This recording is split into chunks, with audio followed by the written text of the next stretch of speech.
Iran Israel మధ్య యుద్ధం ముదురుతుండటంతో పశ్చిమాసియా భగ్గుమంటోంది. ఇజ్రాయెల్కు మద్దతుగా బ్రిటన్ తన సేనలను పశ్చిమాసియాకు తరలిస్తుండగా ఇరాక్లోని తమ సైనిక బేస్లపై దాడులు చేస్తే ఇరాన్ మూల్యం చెల్లించుకోక తప్పదని అమెరికా అధ్యక్షుడు డొనాల్డ్ ట్రంప్ హెచ్చరించారు. భారత్, పాకిస్తాన్ మాదిరిగా ఇరాన్, ఇజ్రాయెల్ కలిసి చర్చలు జరిపి యుద్ధాన్ని ఆపాలని పిలుపునిచ్చారు. అటు ఇరాన్కు పాకిస్తాన్, తుర్కీయే మద్దతిస్తుండగా మరికొన్ని ఇస్లామిక్ దేశాలు అండగా నిలవాలని ఇరాన్ విదేశాంగ మంత్రి అబ్బాస్ అరాగ్చి పిలుపునిచ్చారు. ఇలా ఇరాన్, ఇజ్రాయెల్కు వేరువేరు దేశాల మద్దతు పెరుగుతుండటంతో ఉద్రిక్తతలు మరింత విస్తరించే ప్రమాదాలున్నాయి.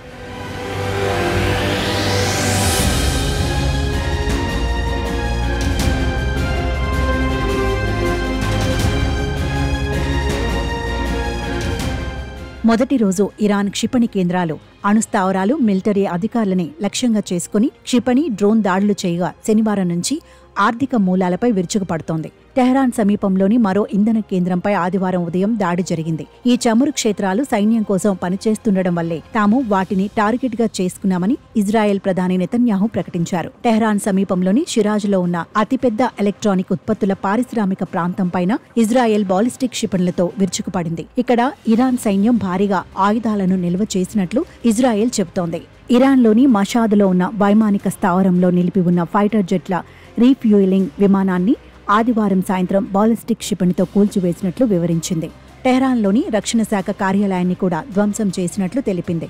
ఈ దాడుల్లో IRGC intelligence directorate chief Mohammad Kazemi, deputy chief Hassan మొహగ్ చనిపోయినట్లు వార్తలు వస్తున్నాయి. ఇక ఇప్పట్లో ఇరాన్ అణుశుద్ధి కార్యక్రమాలు జరపలేదు. ఆ విధంగా అక్కడి అణుస్థావరాలను నాశనం చేశాం. ఖమేనీతో సహా మా టార్గెట్ పరిధిలో ఉన్నారు అని ఐడీఎఫ్కు చెందిన ఓ సీనియర్ అధికారిని చెప్పుకొచ్చారు. గడిచిన 3 రోజుల్లో ఇరాన్ వ్యాప్తంగా 406 మరణాలు నమోదవ్వగా 654 మంది క్షతగాత్రులైనట్లు మానవ హక్కుల సంస్థలు ప్రకటించాయి.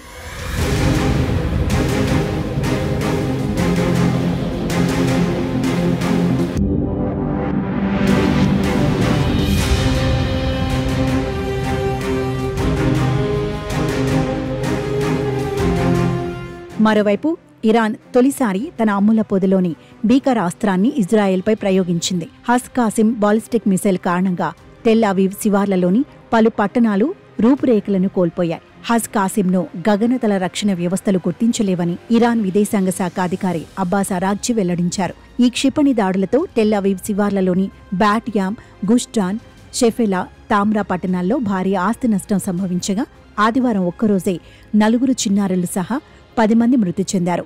ఇజ్రాయెల్ తమ న్యూక్లియర్ సైంటిస్టులను మట్టుపెట్టిన నేపథ్యంలో ఇరాన్ ప్రతీకార దాడికి దిగింది. ఇజ్రాయెల్లోని అతిపెద్ద సైంటిఫిక్ కమ్యూనిటీ అయిన వైజ్బన్ ఇన్స్టిట్యూట్పై డ్రోన్ దాడులు జరిగాయి. అప్పటికే శాస్త్రవేత్తలు, వారి కుటుంబాలు బంకర్లలో ఉండటం వల్ల ఎలాంటి ప్రాణ నష్టం జరగలేదని స్థానిక అధికారులు తెలిపారు. ఇరాన్ గగనతల రక్షణ వ్యవస్థలను దాదాపుగా ధ్వంసం చేశామని, ఇప్పుడు ఇజ్రాయెల్ యుద్ధ విమానాలు ఆ దేశ గగనతలంలోకి ప్రవేశించగలవని ఐడీఎఫ్ వాయుసేన ప్రకటించింది.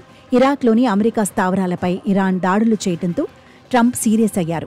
మరోమారు అమెరికా సైన్యం స్థావరాలపై దాడులు జరిగితే ఇరాన్ భారీ మూల్యం చెల్లించుకోవాల్సి ఉంటుందని, టెహరాన్ రూపురేఖలను కోల్పోతుందని ఆయన హెచ్చరించారు.